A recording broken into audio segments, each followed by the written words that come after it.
Hello there and welcome to our Friday Facebook Live. My name is Julie Hirschberg, the owner, founder of Reactive Therapy Wellness here in the Los Angeles area. And I hop in here every Friday to discuss a little bit of what we're learning, what we're doing here as a group. And we're learning a lot, our team. We hosted a course last weekend, literally a course that blows my mind every single time. Mike Studer joins us for a weekend of learning. It was called Neuropracticity 3.0, The Brain Strikes Back, and truly about how we can help people harness that capacity in the brain to use their brain power to strike back against whatever nervous system disorder is coming at them. And from the course, I basically created a Google Doc of thousands of ideas and notes, and literally we're going to be talking about them, I think, for a few weeks. One of the first parts of the course, I think it was literally in the first couple of hours, that really struck me was called the Hitchhiker Analogy. So I'm really excited to kind of dive a little deeper into this analogy to talk about from that moment we meet the person, that interview, how can we start some of that brain changing, brain power strikes back phenomena. So what we'll talk about today is what is this hitchhiker analogy for interviewing and really understanding that person, how it drives a very strong therapeutic relationship, and what questions, what words might be beneficial to use. I think this is going to be very helpful whether you're really an experienced clinician or brand new. I know particularly if you are a student or you're in your clinical or you're brand new, sometimes there's just so many things on your checkoff list to get through in that initial exam. And this is just going to take you on a little detour of that. So I'm really excited to share this. And by the way, I don't want to forget, Mike Studer has agreed to do a free webinar for us tomorrow, Saturday, with as like an encore with all the highlights from this weekend course. This weekend course, we've done it, this is the third time. It really changes my practice drastically. A big part of that is that it's new every year. But there's so much latest research, really innovative, insightful neuro nuggets that Mike shares. And he's putting all of the best pieces into a webinar tomorrow at 9 a.m. I'll post a link in here in a little bit because it's free and you can sign up for it. So let's dive in. What is this hitchhiker analogy? So I want you to think about the person that you're meeting. So let's say you're driving your car along, right? So you're driving your car along a therapy highway and you see a hitchhiker. So you're, being the therapist that you are, you're going to pick them up. You're going to be a part of that journey. So what kinds of things might you look at or ask about when you are picking somebody up on part of their journey? And one of those first things is to find out, what road are they on? Where have they been so far? How did they get this far? And also the way you ask that question about how they got that far is really important, because they have made it this far. They've made it to you. They've taken many steps, many by their own doing, by their own research. They've gained a lot of insight. And as you ask that, the person already starts to realize and take on ownership of this. So again, I said, like I said with this hitchhiker analogy, what I love about it is really building in that autonomy and self-efficacy from the interview. So finding out what road they've been on, how they got that far, where they want to go. So if you're picking up a hitchhiker, that's probably the number one, like, where are you going, right? Now, if you're driving and you're on this journey together, maybe you also want to know what is their preferred pace? What kind of stops along the way? And, maybe baby steps or goals in between that they may need to take. And one little, side note to the hitchhiker, because we're saying, hey, like I'm driving the car here. What I would say is many times we're driving the car, we have the person put their hands on the driver's wheel. We have them put their foot on the brake pedal. We give them a lot of autonomy in order for them to be in charge, and take the wheel. So that's part of the hitchhiker analogy. It's not just like we're a one-way bus and there's only one way and one direction and one stop that we have. We're not a bus driver. We're the most generous driver, picking up the hitchhiker and letting them go ahead and take on that wheel. Um, we ask them as we're going on this journey, what are their expectations for the ride? Like, should we go really, really slow here? Can we like zoom around the curbs? Like, what is comfortable for them? What have they had before, and what would be comfortable for them now? And one of the most important things, and this builds on some of the topics we've been talking about too with motor learning, letting them know and sharing that you've been to this destination before. You've been with somebody on a journey and you've driven to this outcome. You've gotten somebody from the starting point to the ending point. They've had a full recovery. Maybe you even share videos or stories. Maybe you connect them to a peer even.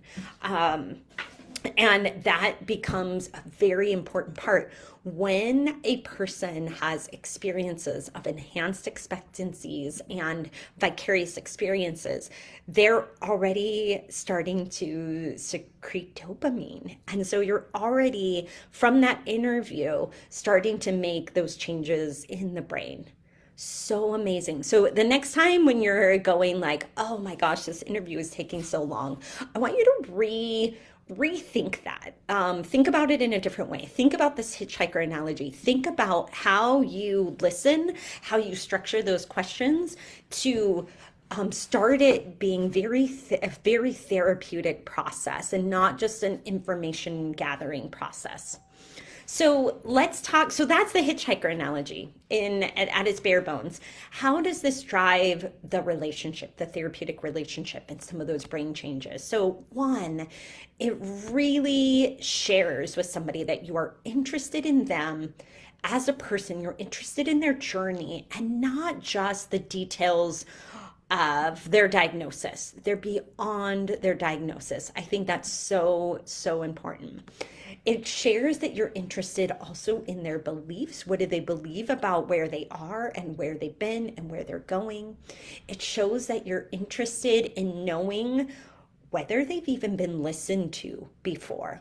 When you hop on with a hitchhiker, this is like such a key pivotal therapeutic relationship moment, is to you are listening and you're really understanding if the person has been heard before. So, so important. So this is how it drives the relationship. So I want to end with talking about some ideas to think about when you're in that conversation. One of the things that I've noticed a lot as I've taken a little more time to truly listen to people, is I have found how insightful and attuned they are. And I think it means a lot to tell somebody that. It's like they're bringing a whole lot to the table. And sometimes they're even bringing like a list and a chronology of events, and it's really insightful. And oftentimes that person has been to multiple medical providers who unfortunately have, instead of listening and bringing in and getting getting all of that insight from them, they're interrupting them and they're asking them questions based on their agenda instead of the medical provider's agenda instead of the patient's agenda. So I have found slowing down a little bit and looking for those pearls of insight and really recognizing those have been so important. And I have also started to really change my mindset and really looking forward to hearing that story instead of having a checklist in my mind. So if there's anything that you get with this hitchhiker analogy is to think story and the richness of story versus checklist. And I think that's really hard, especially when you're working with newer diagnoses or this is new to you. It's really hard to not think, oh my gosh, let me get this checklist down, or you're looking at your EMR. So sometimes this is looking away, or I love in our EMR just having an open box so I can just get that whole story down as I'm listening to the person. Another tip for the words and the way you do this is really state and be clear about your desire to learn about the person as a person, not just their diagnosis. Tell me about you. Tell me about Mike as a person. What do you love to do? What are you doing in your free time? What are you not doing right now that you really miss doing? So taking that time to get to them, know them very deeply as the person. And then also show them later on that you listen deeply. Repeat those things. Maybe not right away, but later on. Let them know what struck you. Sorry, not strike, but what struck you about their story. And get more and get deeper. You know, what's their education? What's their vocation? What did they retire from? What are some of those deep interests? Save those thoughts, not just as a checkoff, but this is going to drive some of those analogies and how you might set up your treatment with them. Check your own agenda. So remember I said that like checklist, oftentimes you have that checklist of I need to get these tests done, I need to get an HEP. Maybe you're already starting some judgment like, oh, you arrived late. Like this is really annoying me, right? Check your agenda. Check your agenda at the door. Be about the person, be about the story that they are bringing and not jumping to preconceived notion. And then finally, little pieces here. And honestly, these are all pieces that Mike shared that really struck me as like, wow, I want to get better at this. This is not me going like, I'm a guru at this. This is me saying, this is something that really struck me and I want to keep getting better at it. The last piece is how can you focus? So instead of that checklist, and getting to know them, but how can you focus on, helping them extract a solution already? So how can you set an intention to provide value to the person? Can you ask yourself even, am I the best person? Am I able to provide and help guide this person on the journey? You know, if a person came up to me hitchhiking with all of their goats and I'm driving a sports car, I'm not the right person for them, right? So the same thing can occur. You know, we're not all the right providers for everybody. So we might need to get them to the right provider. Listening to their own solutions, what solutions they have. Does that meet with my capabilities? What they're looking for, does that match?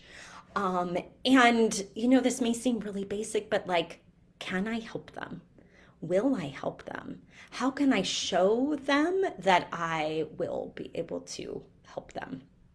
So, I know that's a lot into your interview, but the theme is there. The theme that I really feel is so important is to chuck the checklist and to focus on a story and really deeply understanding a person. We as neurotherapists work with so many people that have been to so many providers and have been dismissed. They've been told they're crazy. They've been told there's no hope. You're at a plateau. They've said like, look, it's just going to go downhill from here. And as neurotherapists, we know better than that, and we know much more. And from that very interview, to spend the time to understand where they're at, to understand the story, and to take that next step, to take the journey with them. We're getting in the car. We may put their hands on the wheels. They've got the gas pedal and the brake, and we're going together on a journey. So that's the hitchhiker's analogy. That's how we can start from that very get-go, releasing dopamine and BDNF, lowering cortisol in the brain. Brain changes from that initial interview. So much good stuff that Mike Studer shared. That was just like literally the beginning of a 14-hour course. And it was so very moving for me. So I hope that was helpful for you. I'll put a link. So again, Mike Studer's coming with us tomorrow at 9 a.m. Pacific time. I'll put a link in here for you, but you can sign up for that webinar for free. If you can't join us live, you can grab the recording of it. And this type of information, like the hitchhiker analogy and so much more. Wow, we talked about sensory training, behavioral economics, neuroplasticity and degenerative diseases, so many great things. And Mike's going to share the highlight reel with us tomorrow, so you will have to grab that. I thank you so much for joining me. Oh, wow, Nathan, thank you so much. Nathan says, wow, this is on fire. Awesome. I get a little fired up about this too. So thank you, Nathan. Thanks for joining me today. We'll be back next week. Like I said, I'm going to be sharing a lot of what we learned. It was very profound and practice changing for me, and I got to just share it. So I hope you have a wonderful rest of the day and weekend, and I'll catch you next week. Thank you.